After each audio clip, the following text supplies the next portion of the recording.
Michael Fertik, the founder and CEO of Reputation.com. Michael, are you the most handsome CEO founder in the Valley?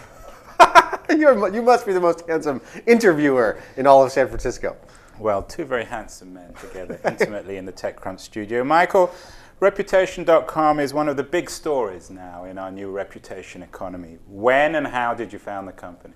I started the company in 2006 in Louisville, Kentucky, where I was living and working at the time. And I was reading articles that were basically now what we'd call be about what we'd call cyberbullying, though that term I think was not used so much at that time.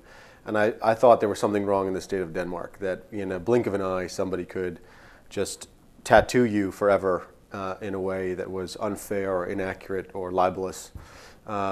Or alternatively, just invade your privacy and expose a lot of personal information about you on the internet in a way that was very invasive.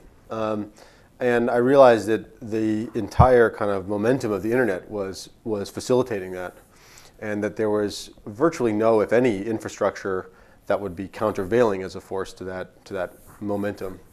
And I couldn't get the idea out of my head, and I also realized that you had to have some kind of background in technology, some kind of background in law to do something about it, probably, and I had both. And in this country, you put up or you shut up, so I started this company. Two questions. Firstly, what were you doing in Louisville, Kentucky? And secondly, you're a graduate of Harvard Law. Did you study this whole issue of privacy and reputation at law school? I was clerking for the chief judge of the Sixth Circuit Court of Appeals in of the United States, you were doing, right. In Kentucky. That's why I was there. His name is Danny Boggs. His actual name is Danny, not Daniel. He's a brilliant guy.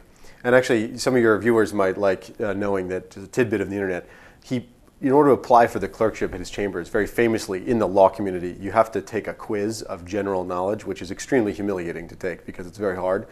And one of these quizzes actually some years ago was published on the web, so you can find it if you Google Danny Boggs quiz, and you can test yourself. It's kind of hard. No, I didn't study this really at law school, reputation and privacy. I studied some constitutional law, which implicates privacy, but not really in the internet. In fact, I didn't really take too much internet law stuff at law school. I got to know some of the professors who teach it now and who are big voices, Zittrain, Lessig, and Paul Free, and so forth in that field. But no, I was not focused on this. I just stumbled into the topic, and it turned out to be a foreshadowing of what we now know is important. The Wall Street Journal has said that this is the hot new area, privacy, but it's always seemed to be the obvious area. Why were you first? Why didn't everyone realize that there was going to be a need to protect people's privacy on the internet?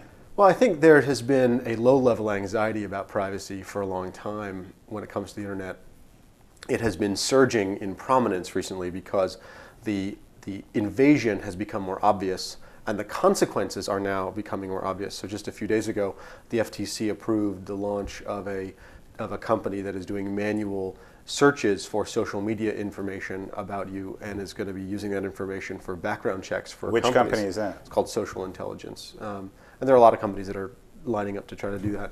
And the Wall Street Journal reported just last year, that insurance companies are mining social media data for information about you, presumably to assess premium levels and so forth. So the consequences are just coming into focus, and the scope of the problem is coming into focus. But a number of people have predicted that privacy would be some kind of topic, at least for some time, though privacy is a phrase that covers all manner of sins, and it's kind of frustratingly nonspecific in many times. The question has always been, will people pay for privacy? And as in a lot of topics, there's a lot of received wisdom in Silicon Valley, and there's a lot of sort of acerbic and confident received wisdom in Silicon Valley. And so for a while, we have had to lean against the acerbic conventional wisdom that no one will pay for privacy. And we've shown, I think, knock wood, that people will. And now there's a lot of commercial interest and venture guys who are trying to get into the field, which is great.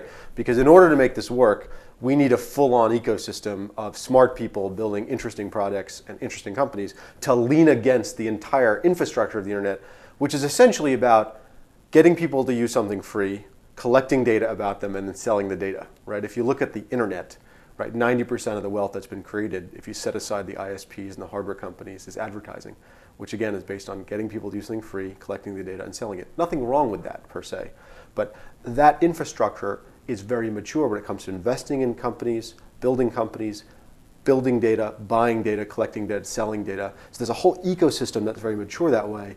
And there's now just this nascent ecosystem of companies that are going to be the countervailing measure to give you control back over your data that you've never had before.